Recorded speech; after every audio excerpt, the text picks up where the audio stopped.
Bismillah ar-Rahman ar-Rahim. Hello everyone, Assalamu alaikum from Abu Dhabi, UAE. My name is Huda Al-Hawqani, Director of Abu Dhabi Sustainability Group. And I would like to wish everyone a warm welcome to this live webinar.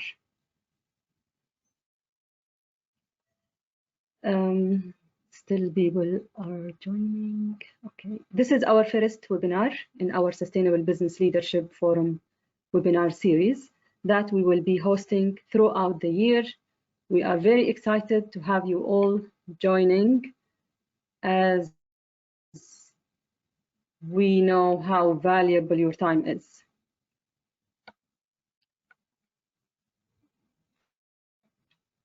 We are also glad to have a truly global webinar today with people joining from all around the world.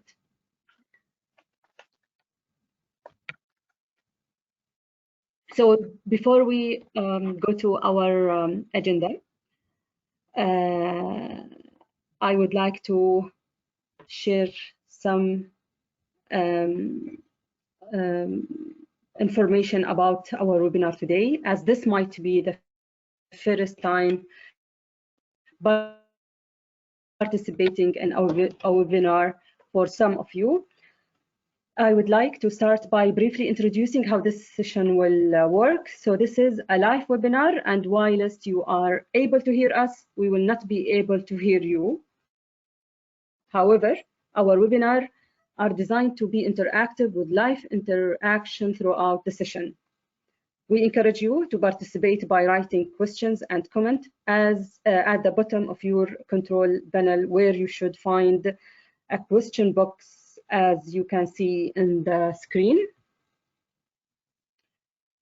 You can post questions and comment at any time during the webinar, and the question will be answered at the end during the Q&A session.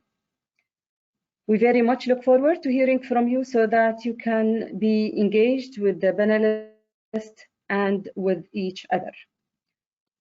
I would like also to remind you about our hashtag ESG rating _ ADSG webinar that we encourage you to use for any social media postings regarding this webinar. Also, the recording of this session or the webinar will be uploaded on the ADSG YouTube, and we will share the link with you later. So also during this session, we have a few voting questions for you that we would appreciate if you could answer. And to try this out, I'm now going to post the first question for you to vote on. And the question is, I hope you can see it all in the screen. Are you working from home? Please go ahead and answer yes or no.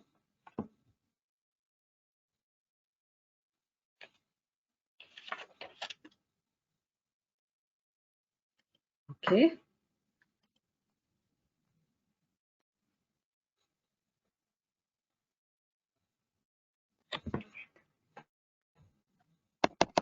Okay. So thank you, everyone. And here is the result. So yes, most of you are at home. May you all remain safe and healthy with your families. Okay.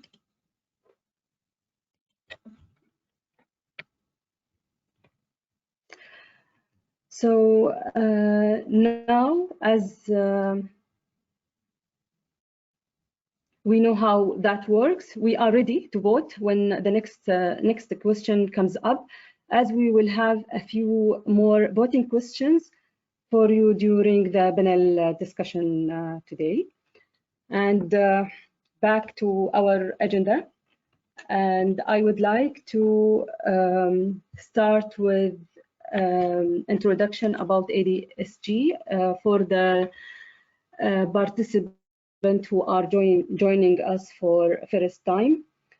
The Abu Dhabi Sustainability Group, ADSG, is an exclusive membership initiative established and supported by the Environment Agency Abu Dhabi, with mission to promote sustainability management in Abu Dhabi by providing knowledge sharing opportunities for government, not-for-profit, and private organization in a spirit of collaboration and open dialogue. So again, I would like to welcome you on behalf of Abu Dhabi Sustainability Group. Thank you for taking the time to join myself and our esteemed panelists today to discuss the key issues surrounding environmental, social, and governance performance, and the correlation with improved investor engagement and long-term financial value. Arguably, the most important topic at this very moment is the COVID-19 pandemic. I would therefore like to acknowledge the difficulties that we are all currently facing and to offer mine and my colleague well wishes to you all in this challenging time. As you may or may not be aware that panel discussion today was originally conceived as a plenary session scheduled to take place in Abu Dhabi as part of our 6th annual Abu Dhabi Sustainable Business Leadership Forum and Awards.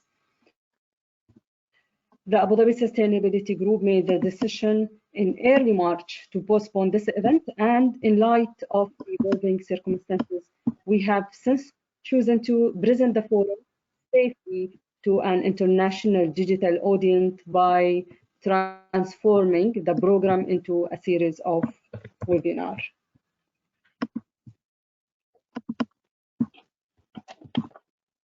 I'm therefore delighted to welcome you to the first webinar in the series, Improving ESG Rating and Better Engagement with Investors. This session will explore how effective ESG communication can help companies create clarity in a way that better amplifies their social and environmental impact while satisfying and even exceeding demands for increased transparency. As you can see in the slide on the screen, our webinar will cover the following discussion items. First, the global context. Why do we need to do this? Second, the regional context for organizational transparency. Third, up-level your sustainability storytelling and improve your core sustainability performance. And finally, to understand ESG and GRI, what do they mean and how they interlink. So we are joined by a fantastic panel of experts today who will take us through these concepts and questions before discussing them as a group. And I am honored to introduce today's speaker, Mercedes Villa Monserrat, Associate Director, International Affairs Financial Service Regulatory Authority at Abu Dhabi Global Market. Our second speaker, Damian Reagan, Trust and Transparency Leader at BWC Middle East. Third speaker, Alan Nelson, Chief Technology Officer at Abu National ADNOC, and our panel moderator, Sabine Content, Director Corporate and Stakeholder Engagement, Global Reporting. And I would like to thank you, our speaker, for sharing your time and expertise today. I very much look forward to hearing your thoughts, and I hope that also our participant will enjoy today's discussion. And now I would like to hand over to Sabine, who will share the global overview and context. Over to you, Sabine. Good morning, everybody. Thank you, Huda, for the introduction. Can we go to the next slide? As Huda mentioned, my name is Sabine Content, and I'm the Director of Corporate and Stakeholder Engagement at GRI. The coronavirus is a natural disaster and has changed the world as we know it. And it shows that we need sustainability in our business strategies now more than ever. Companies need to have a long-term strategy with a holistic approach to taking economic, environmental, and social considerations into account when making management and investment decisions. Our planet produces resources for us, but human consumption exceeds Earth's capacity to regenerate those resources that year. Earth Overshoot Day has been moving up constantly since the 1970s. This is the day that we use up all the resources that have been allocated to us naturally. In 2019, Earth Overshoot Day was already in July, meaning anything that we used since then was borrowed from next year's, meaning borrowed from next generations. This rate of consumption means that humanity uses the equivalent of 1.7 Earth to provide the resources that we use and absorb our waste. These challenges affect everybody, directly, indirectly, current and future generations. And in order to save our planet, everybody needs to contribute. In the age-old question, challenge versus opportunity, we need to address what the future will look like and what role we will play. Can you start a polling question? As a company, you can put pressure, resources, and limelight on tough topics like climate change and help move the needle on seemingly intractable topics. And working separately and on isolated efforts is not an option. And only by working together, we can build on our common goal, a more sustainable, secure, and stable world. So now before I move on, I would just like to briefly see who knows GRI to see how deep I need to explain GRI to you. That's quite a lot of people who know GRI, 65%, but still we have 35% of the audience who have not heard about GRI. So next slide, please. For those of you who do not know GRI, this is a little overview of GRI and our role in the ESG landscape. The next slide with the GRI. GRI is an international independent organization that has pioneered sustainability reporting for 2 decades. We help businesses and governments around the world understand and communicate their impact on critical sustainability issues. We produce the global sustainability standards that are a free public good and can be used by any organization in any cultural context. Thousands of reporters around the world use the GRI standards. And the standards are also referenced in policy and regulations in 145 policies around 62 countries, and 45% of those are capital market regulations. And we operate through a robust multi-stakeholder approach, ensuring participation and expertise of diverse stakeholders in the development of the GRI standards. The GRI standards represent the best global practice for reporting sustainability information, enhancing comparability and quality. Next slide, please. The end goal is to get the disclosed data to be useful to inform management and investment decisions. And here I would like to learn from everybody. Voting question will be in a second. I would like to know from the audience, how many people publish a sustainability report? Are you already publishing a sustainability report? Not necessarily with GRI standards, but just to see who publishes a sustainability report.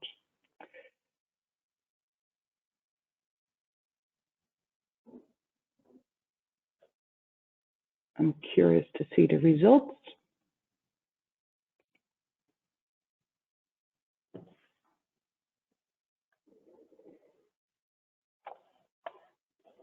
already 51% is not, but 49% is. If we go to the next slide, I will show you some figures of why it might be useful to start publishing a report. We see some interesting stats, which confirms the feedback we receive from our many reporters who have noticed a growing demand from investors to disclose non-financial information. ESG information matters to all investors. As you can see, 82% of mainstream investors use ESG information when making investment decisions. Responsible business practices attract sustainable finance, ensuring a virtuous cycle in the flow of goods, services, and capital that can benefit other stakeholders and the natural environment. And it's also well established that both investors and companies benefit from a meaningful disclosure on sustainability performance impact. We also see that, for example, $500 billion is wiped off from the companies by ESG quarrels. If we go to the next slide, I will show you some key recommendations. GRI has developed, together with UNGC and UNPRI, tools for reporters to report in a comparable way on the SDGs. The publication Invocus Addressing Investor Needs in Business Reporting on the SDGs provides guidance to better align corporate SDG-related disclosures with investor information needs. This publication includes reporting recommendations intending to stimulate more investment in business solutions to help advance the SDGs. The message delivered by the company for investors must be consistent as well as integrated. The CEO, CFO, investor relations, and sustainability teams should all be involved in this. All statements or sustainability and business strategies must align with SDG-related strategy and performance. It will make your report useful, reliable, and user-friendly for investors. And it's also important to properly highlight how the SDGs relate to key features that will drive the corporate strategy and their impacts on the business. To have a report content of quality, it is vital to generate clear analysis and risk and opportunities towards SDGs, which means that the report should include both positive and negative impacts up and down the value chain. Each statement about the SDG contribution needs to be demonstrated with facts, context, and time frame, and the methodology used. And last but not least, the data format.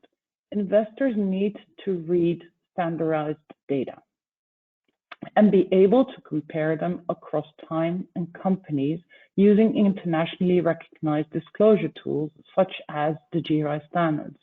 It must be aligned with the financial statement, and linked to data should be in raw form so analysts can decide how to normalize it. I hope these tips have helped you. Next slide, please. I hope these tips will help you in preparing a good data exchange with your investors. Thank you. Huda, over to you. Thank you, Sabine, for your valuable input and engaging presentation. And now we move to our next speaker, Mercedes Villa Monserrat from Abu Dhabi Global Market. Mercedes, over to you.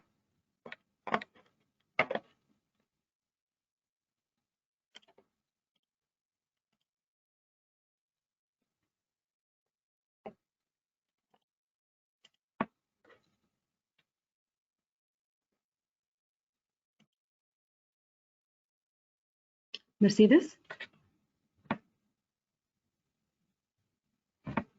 Oh, hello. Can you hear me now? Yes. Okay, fabulous. Thank you very much, Huda. As an international financial center and financial regulator, Abu Dhabi Global Market has placed sustainable finance at the forefront aiming to establish a robust and innovative hub that will efficiently channel investments into the different verticals of sustainability. Let me clarify that by sustainable finance, we mean the process of taking due account of environmental, social, and governance considerations when making investment decisions, leading as a result to increased investments in long-term and sustainable activities.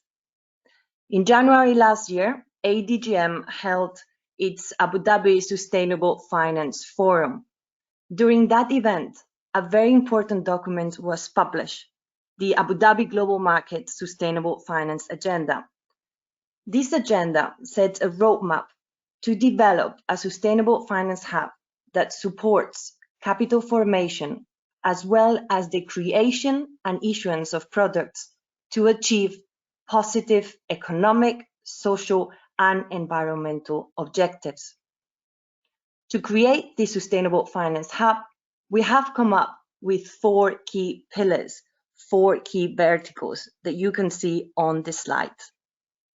Let me start with integration of sustainability into the regulatory framework of ADGM regulation. Now, when we started looking at sustainable finance, we realized that there was a need for clarity as to what do we actually mean by sustainable finance ESG factors. As a result, and in collaboration with the 10 UAE financial regulators and exchanges, we published during the Abu Dhabi Sustainability Week the first UAE guiding principles on sustainable finance, which serve as a catalyst in the implementation of the UAE sustainable priorities. These guiding principles cover taxonomy, disclosure, and governance. And although these principles at this very early stage are voluntary, they are not legally binding, they do represent the very first stage of the authorities' joint work following the endorsement. So we hope to see further policies, rules, and regulation trying to clarify what we mean by sustainable finance and ESG, taking into account international standards. Particularly, I'm looking at the European Union. As you know, the European Commission has already agreed on their own taxonomy, and they're looking at changing sectoral legislation to incorporate ESG into those. So we are following international standards very, very closely. Looking at the second pillar, cooperation, we fully understand that we're talking about global issue and we cannot go solo on this. So we are looking to collaborate with governments, regulators, financial institutions, and other stakeholders, and have come up as a result with the Abu Dhabi Sustainable Finance Declaration.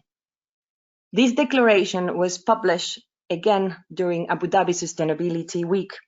And the overall objective is to increase the quality and depth of green financial products in Abu Dhabi, in the UAE, but also across the region. So along with our co-sponsors, the Ministry of Climate Change, the UAE Central Bank, the Insurance Authority, and ESCA, the Securities and Commodities Authority, the declaration was signed by 25 local and international institutions last year. This year, during the Abu Dhabi Sustainability Week, an extra 11 entities became signatories, bringing the total number to 36 public, private, national, and international entities joining forces to promote ESG integration. Of course, we have also signed a number of agreements nationally, mainly with the Ministry of Climate Change, but also with the Federal Competitiveness of Statistics Authority, which is the federal authority in charge of the implementation of the SDGs in the UAE. And we are also indeed looking at international partnerships, as I mentioned earlier. We are now joining forces with the UN Federal Centers, Financial Centers for Sustainability, IOSCO, the International Organization of Securities Commissions, and NGFS, the Network of Central Banks and Supervisors for Green the Financial Center. Now, when we have the policy, the regulation in place, the collaboration to ensure harmonization of standards, we then need something that is key, which is awareness. It's about fostering communication. And that brings me to the third pillar, our pillar around awareness. And on that pillar, I would like to congratulate the forum today, the Abu Dhabi Sustainability Group, for organizing this webinar in these challenging times to help us raise awareness and communicate on these important issues during these challenging times indeed. So ADGM will be raising the level of knowledge through different education and training programs. As I mentioned last year, we started the Abu Dhabi Sustainable Finance Forum during the Abu Dhabi Sustainability Week, but also in association with the London Institute of Banking and Finance, ADGM Academy launched the first certificate in sustainable finance in the region. Last but not least, we need to create an ecosystem. So we've got the regulation in place, the collaboration, the awareness. We'll then need to bring together stakeholders in order to bring together issues with investors. So ADGM will develop a sustainable finance ecosystem with a diversity of institutions, product offerings and services to support this capital formation, taking into account ESG. We're doing this through a number of initiatives that we are doing ourselves, but also in collaboration with other key players. So just to name a few, at the beginning of the year, we launched the Abu Dhabi Climate Initiative in collaboration with the Ministry of Climate Change, the Environment Agency, and HAB 71. This initiative looks at climate change, water tech, and climate tech. But we are also looking at the S. We keep talking about the E, the environment, but I think especially in the situation where we are now around the world, we need to start looking at the S, the social bit. So MAN issued the first region social bond project in the region that looks at solving complex social issues. And on that, I would also like to highlight that ADGM issued at the beginning of this year their gender equality initiative that looks at promoting diversity of talent within the workplace. Going back to the E, to the environment, in collaboration with the Department of Energy and ADX, ADGM launched the first Green Bond Accelerator Program, and together with Master, we also issued the first Green REIT in the region. We as ADGM are extremely pleased to be facilitating these landmark efforts towards the progression of the UAE sustainability agenda, looking, of course, at regulation, policy, collaboration, knowledge, and serving as a result as a platform for businesses. Thank you very much, and I look forward to your question later on. Guda, over to you.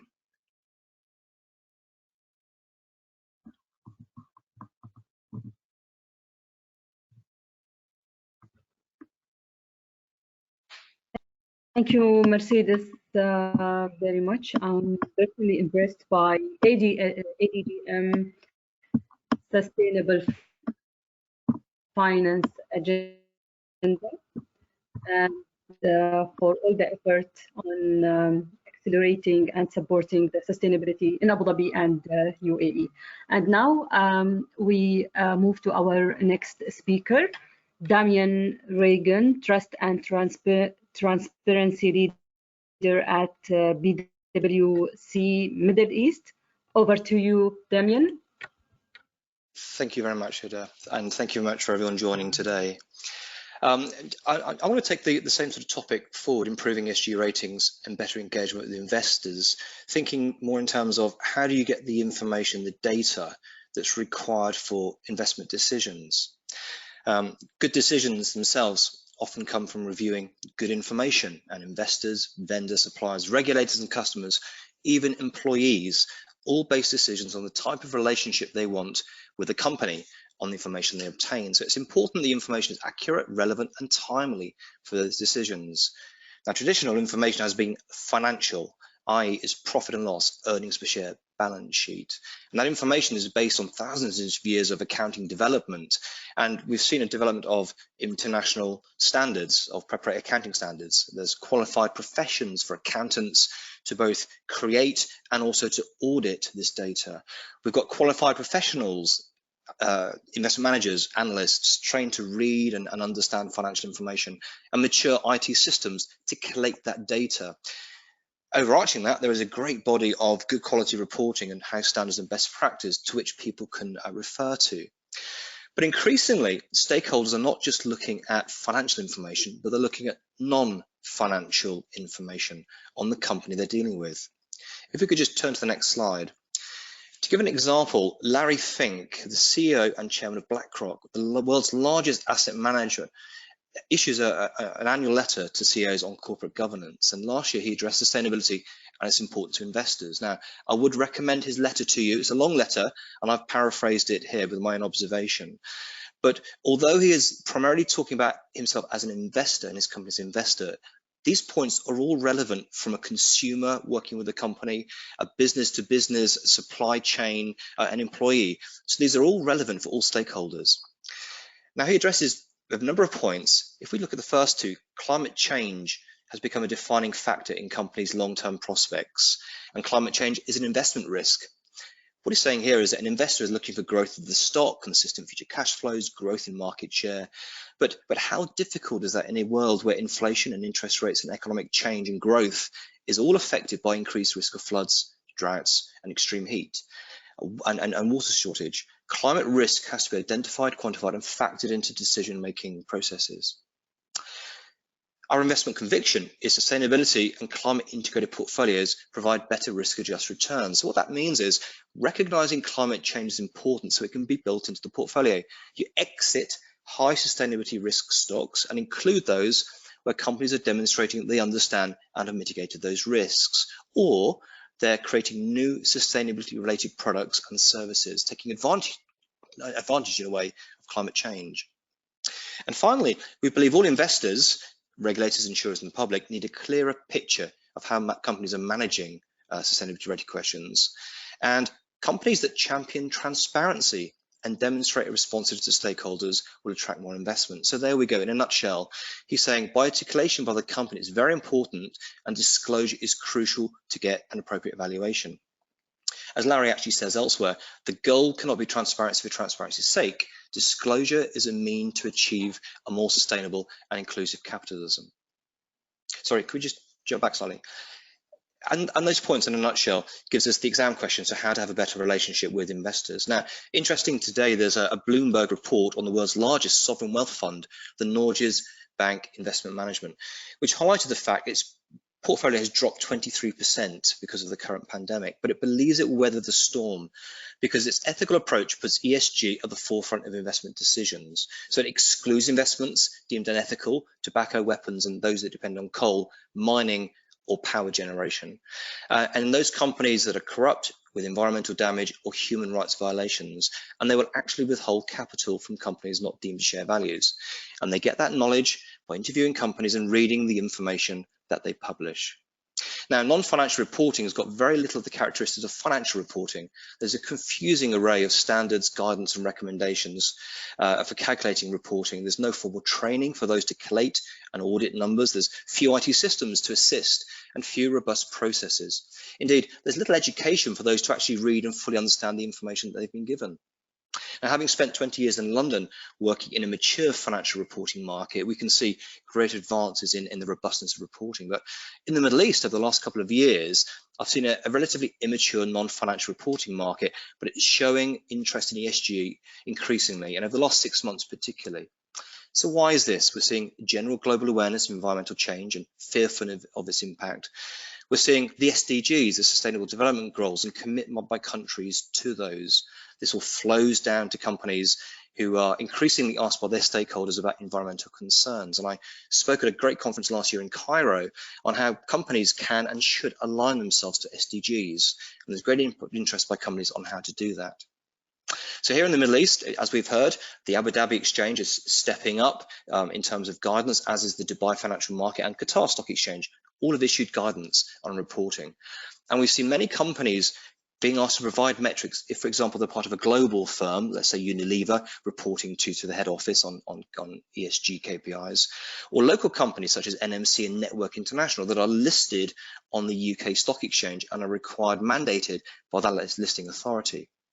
The net result is across the Middle East, we've got greater interest in ESG metrics and more requests for help. If we could go to the next slide. So the sort of 5 key points are here to help you collate data and to improve your report. I think 50% of those on the call have a report for their company, but how can you move things forward? Well, certainly you should definitely have your own team. Don't outsource this to a third party. Very much your CSR reporting, ESG reporting is your own, and you need a team of individuals to collect metrics, collect information, and prepare the report. Absolutely align yourself to an international standard. We've heard from GRI, and there are others in the market. The difficulty, of course, is knowing which one to follow, and you won't get to it in the first year. But definitely moving forward and internationalizing your report is important.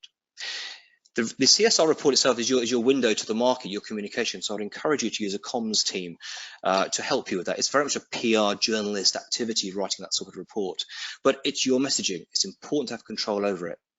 Consider third-party assurance. Financial data is robust. It has assurance, it has audit, it has standards. And consider third-party assurance for your own CSR, not the whole report, but the key KPIs and metrics that will be used by investors and your stakeholders. And ensure knowledge is transferred to consultants. It's very important that we are here to help the market develop, the market to move forward. And with you building your teams, knowledge should transfer consultants through to the market itself. And I'll leave it there for questions later. Thank you, Huda.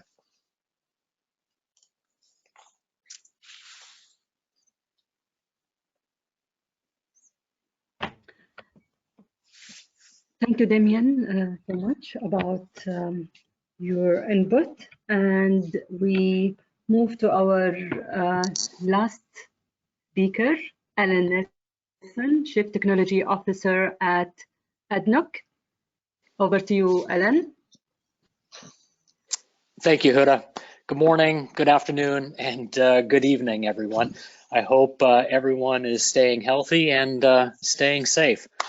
I'm going to build on Damien's comments about ESG and ratings more broadly and highlight how one company, how the Abu Dhabi National Oil Company, or simply ADNOC, is responding to sustainability and ESG expectations and requirements alike. Now, earlier this year, we launched our 2030 sustainability strategy, and with that, our commitment to sustainability reporting. That strategy included a number of high impact and ambitious sustainability and ESG goals.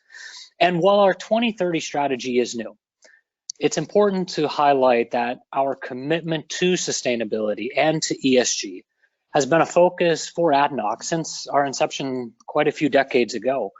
And in fact, that commitment of sustainability and ESG flows from the vision of the founding father of the United Arab Emirates, His Highness Sheikh Zayed, who pioneered sustainability and equally the protection of the country's natural ecosystems. And today we're building on his vision, and we're building on our legacy as a responsible oil and gas producer to lead the industry, not only with a view towards sustainability, but a view towards all aspects covering ESG.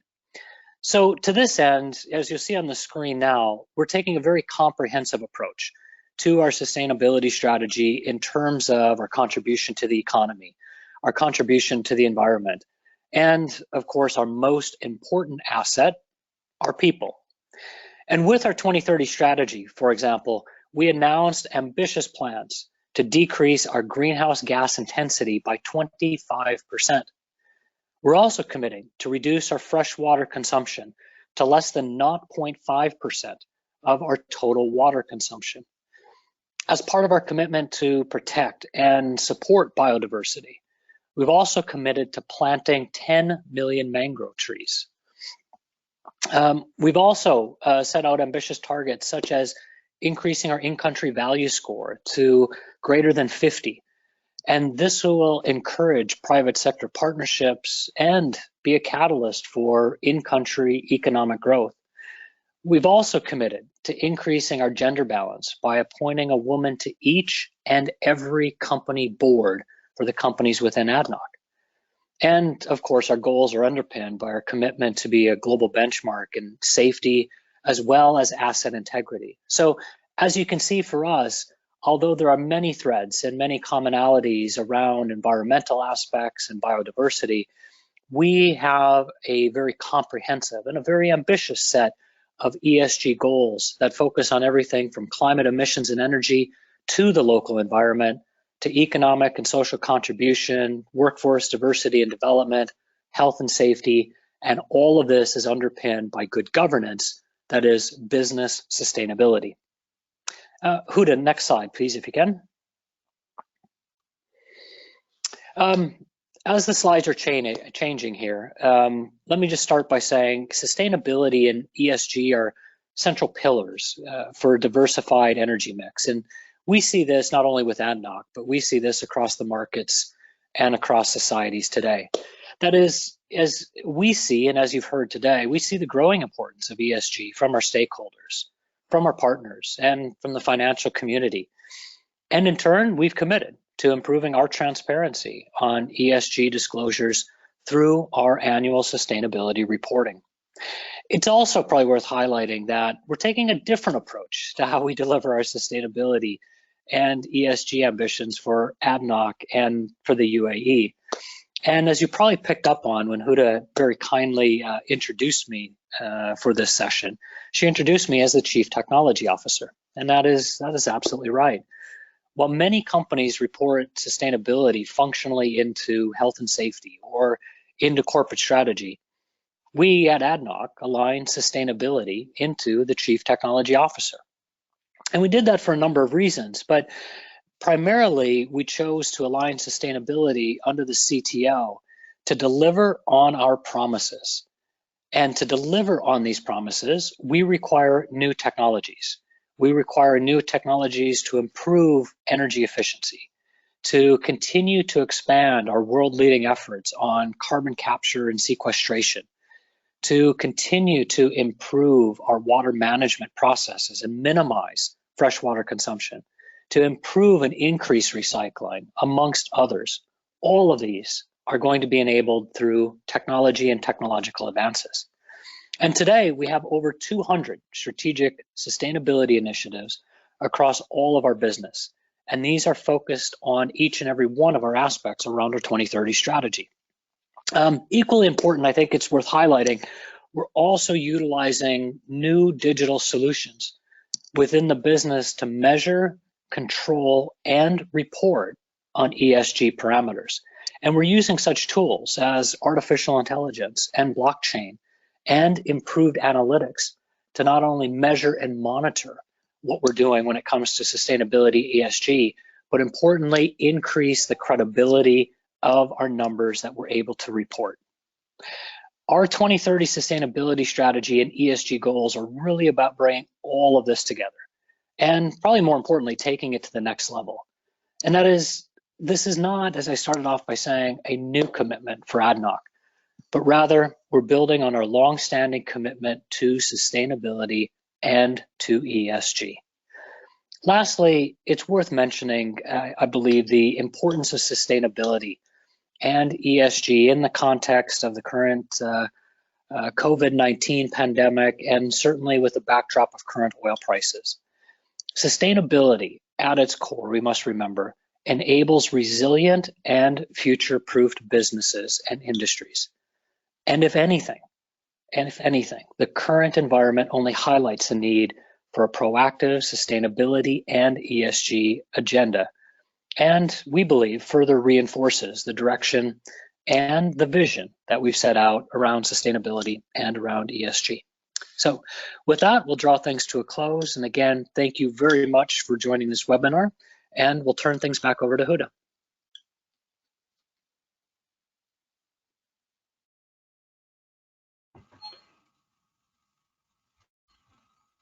Thank you, Alan, for the great input and presentation. And now I would like to invite Sabine again to for the moderation and discussion session with the panelists.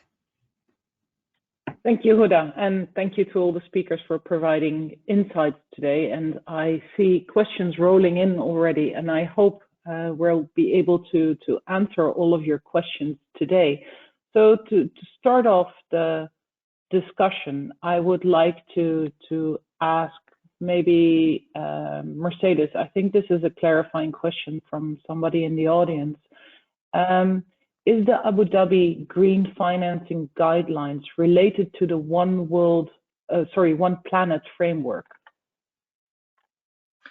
Yes, indeed. So if you look at the guiding principles, you will see that the aim of this is to look at what has been done at international level and bring it all together, taking into account the specificities of the UAE market.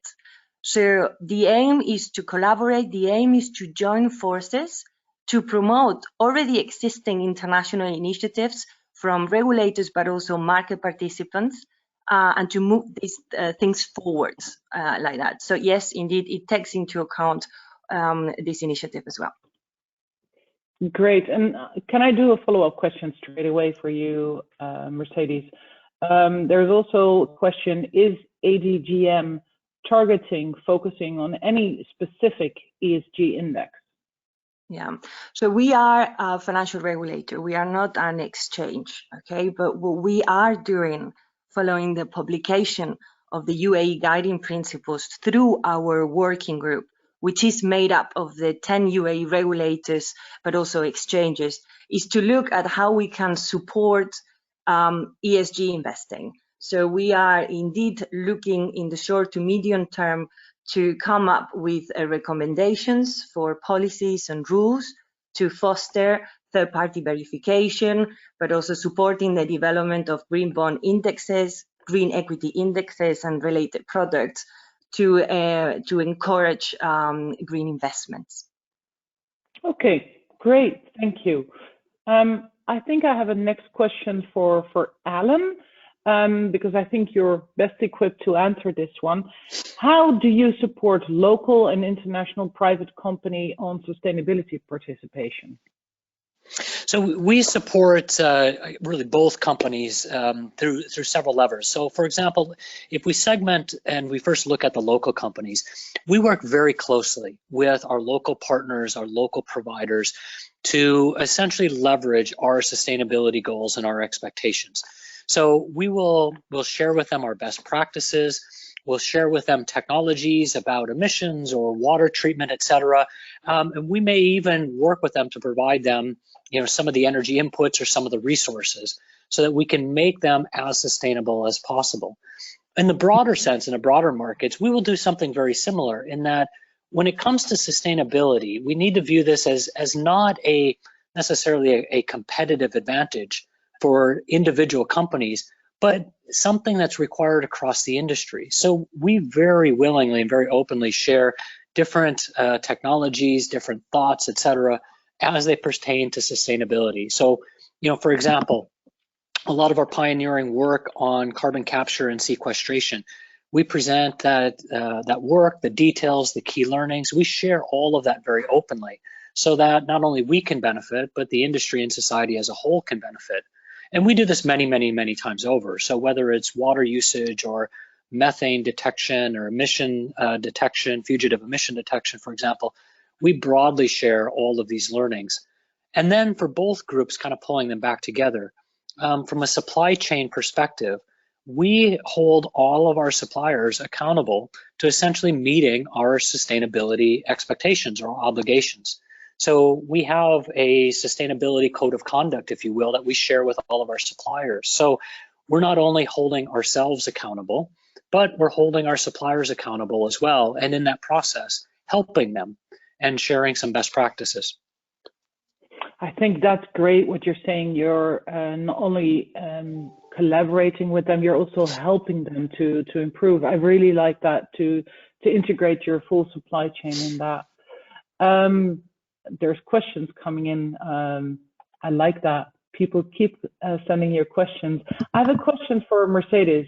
How can financial centers help green the economy and promote ESG? Hi, Sabine, thank you. So the approach we've taken at ADGM is very much about building relationships and foster collaboration, spreading several initiatives ourselves, but also through forming strategic partnerships where we can. With our work under the 4 pillars, as I explained today, our close alignment to UAE initiatives, but also international initiatives, our internationally recognized regulatory regime, direct application of English common law, and the proximity to some of the world's largest sovereign wealth funds, institutional investors, and private wealth.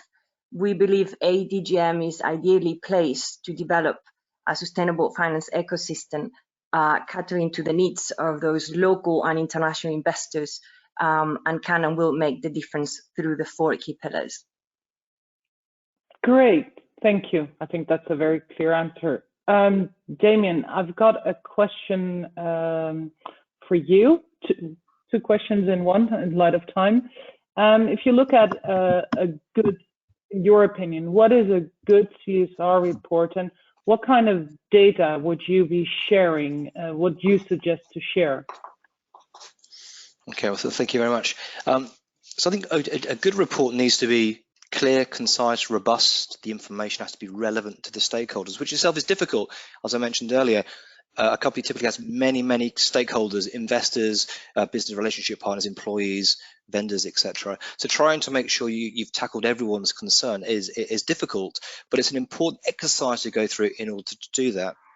Now, if one looks at a global standard, say GRI, you can actually technically get what it is you need to put in there to get a good report. So perhaps the value I could add now is to say that there's probably 4 areas that I would look to the business, the company, in the way they're collating their report. First of all, sort of fixing what they've got, keeping up to date with current practices, ensuring that they've captured everything that's material to their business, thinking of new requirements and linking it to their strategy itself. Secondly, I think it's important that they're inspired, that they look at established and emerging and best practice in the market, pick up new initiatives, let's say aligning to the SDGs, very important to make their report relevant. Innovation, so challenging today's reporting, experiment with content and style and integration. Some people don't even have a paper ESG report, they just have an electronic website version. Thinking of different metrics presented in a different way. If I give you an example, PwC a number of years ago, we actually got a large balloon, a hot air balloon, and filled it so you could see what 1 ton of carbon looks like, because no one can really articulate that until you've seen it, and that became a feature of our CSR report. And then fourthly, differentiate. I think forward beyond your current reporting. Think of standards. It will take a few years to align yourself to standard, but try and get there. Add value to the reader and be different to the market. So I think that's what makes a good report, is those features. What data itself? Well, the data itself needs to be, as I said, relevant to the stakeholders, and the difficulty will be getting the data, because very often it's not audited, it's not been collated, it's been provided by people who are not necessarily all accountants, but people who can provide information from HR, from revenue, from procurement, from other parts of the business. So getting the data is important, but it's important to hit what I call your material concerns to the business and those things that are relevant to the stakeholders. Not every CSR ESG report will be the same, and going through that process is what makes a good report. I completely agree. I think it's important to focus on your material topics, to be transparent, adjust to your audience. In this case, if you speak to investors, look what they really think is important. And also it's important to set clear targets, which I think was clear from the presentation of Adnok. I think we can still get 2 questions in, so I'm trying to scan. I have one quick question that I'm going to answer myself. How can oil and gas companies use the ESG to improve our ICV. I know that GRI is currently working on updating the oil, gas, and coal standard.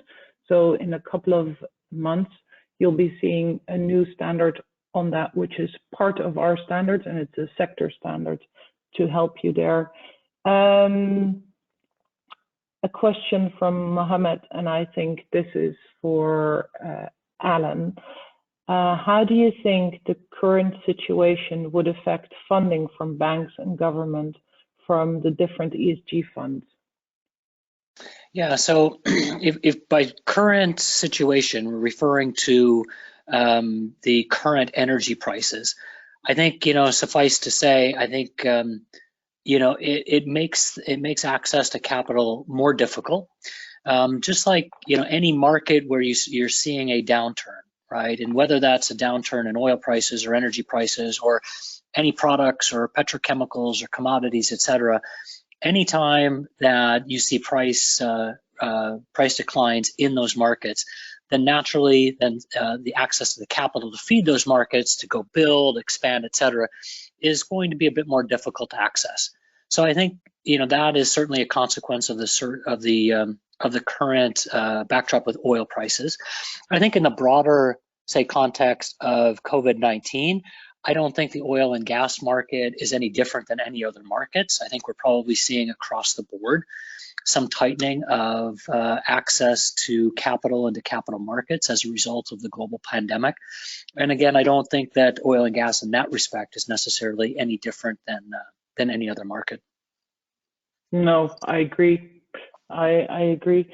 I think there's also quite a couple of questions for you, Alan. I don't know if you're able to disclose this, but are you following or are you focusing on a specific ESG index to improve your ratings? So the short answer is yes. We haven't disclosed that yet.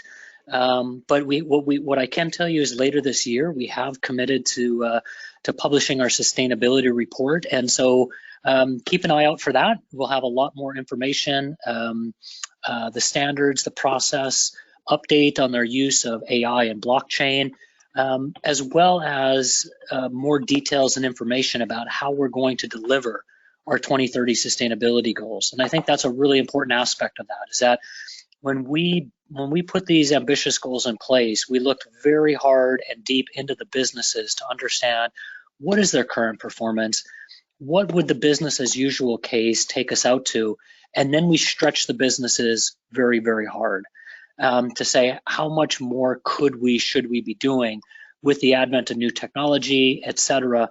And that's how we arrived at those goals. So that sustainability report will talk through the standards as well as how we're going to deliver our ambitious sustainability and ESG targets. I think that's a very good goal. In light of time, I am being asked by our host to start wrapping up. There's many questions that have been sent that we weren't able to get to, but I'm happy that we got to as many as we did. From my side, I would like to thank my co-panelists today. I would like to thank ADSG for today, and back over to you, Huda.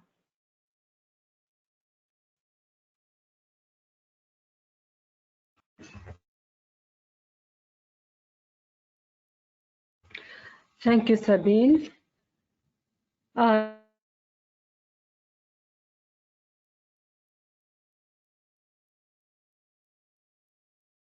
would like to thank you all, the speakers, Sabine, Alan, Damien, Mercedes, for your stimulation and time today. I highly appreciate input. I hope you all also found this session worthwhile and informative. So we will be uploading the recording of this webinar as YouTube. We value your feedback. We hope you will take a minute to answer the feedback survey, which will launch at the end of this webinar. And we will be sharing more information on our next webinar in the coming weeks, and we look forward to interact with you again soon, inshallah. And with that, again, we may you all remain safe and healthy with your family. Thank you all. Thank you.